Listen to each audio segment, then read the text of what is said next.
கோவில் காவலாளிகள் கொலை செய்யப்பட்ட சம்பவத்தில் பொதுமக்களோடு நின்று வேடிக்கை பார்த்திருக்கிறார் கொலையாளி. மேலும் விவரங்களை எமது செய்தியாளர் கார்த்திக் வழங்கிட கேட்கலாம். கார்த்திக், முழு விவரங்கள் என்ன பதிவு பண்ணுங்க.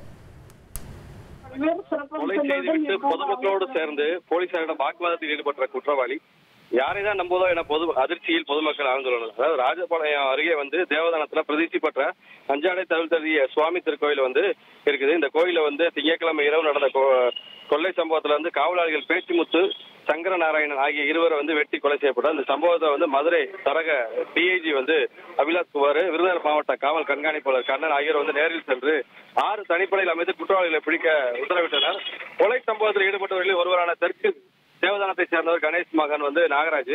இவர் செவ்வாய்க்கிழமை இரவு தனிப்படை போலீசார் நேற்று இரவு தனிப்படை போலீசார் கைது செய்தாங்க. இன்னைக்கு காலையில ஒரு 5 மணி அளவுல திருடிய பொருட்களை எங்க இருக்கு ஆயுதங்களை பதிக்க இடத்துக்கு அழைத்து சென்றாங்க. அப்போது எஸ்ஐ அறிவாளர் வெட்டி தப்ப முயன்ற குற்றவாளி நாகராஜ் போலீசார் சுட்டு பிடித்தனர். குற்றவாளி நாகராஜ் காலையில நேற்று கோயில் முன்பு பொதுமக்களோடு சேர்ந்து குற்றவாளி கைது செய்ய கோரியும் இறந்தவரோட உடலை பார்க்கணும்னு சொல்லியும் போலீசாரோட வாக்குவாதத்தில் ஈடுபட்டாரு.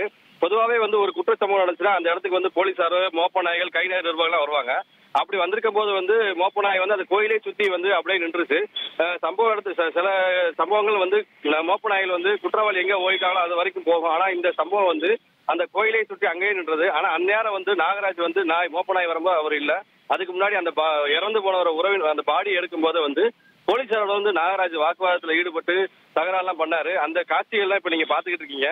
அந்த காட்சியில அந்த கூட்டமா மக்களோட மக்கள் நிற்கும் போதுதான் அந்த நாகராஜ் தொடர்ந்து போலீசார் அந்த பகுதியில சோதனை செய்யும் போது இந்த சம்பவத்துல சிசிடிவி புட்டேஜ்ல நாகராஜ் தெளிவா இருக்கிறத கண்டுதான் இவரை கைது பண்ணாங்க. கைது பண்ணதுல இவர் தான் செஞ்சிருக்காரு அப்படிங்கறதை உறுதிப்படுத்திட்டு இன்னைக்கு காலையில அந்த திருட்டு போன பொருட்களை மீட்க போகும்போதுதான் எஸ்ஏவை அறிவாளை வெட்டிக்கிட்டு தப்ப முயன்ற போது போலீசார் அவரை காலில் சுட்டு பிடிச்சிருக்காங்க. தற்போது அவர் ராஜபாளையம் அரசு மருத்துவமனையில காயம்பட்ட எஸ்ஐயும் சுட்டு பிடிக்கப்பட்ட நாகராஜ் ராஜபாளையம் அரசு மருத்துவமனையில் அனுமதிக்கப்பட்டிருக்காங்க. தொடர்ந்து போலீசார் தீவிரமாக தேடி வராங்க. ஏற்கனவே இவர் மீது 3 வழக்குகள் இருக்கு. இவர் கடந்த வெள்ளிக்கிழமை தான் ஜாமீன்ல வெளியே சேத்தூர் காவல் நிலையத்துல வழக்கு பதிவுக்காக கண்டிஷன் பெயில்ல கையெழுத்து போட்டு வராரு.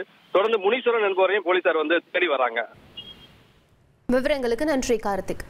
ட்ரெண்ட ஃப்ரெண்ட் ஆக்கிக்கோங்க. தந்தி டிவியின் சப்ஸ்கிரைபர்ஸ் அண்ட் ஃபாலோவர்ஸ் குடும்பத்துல நீங்களும் இணையுங்க.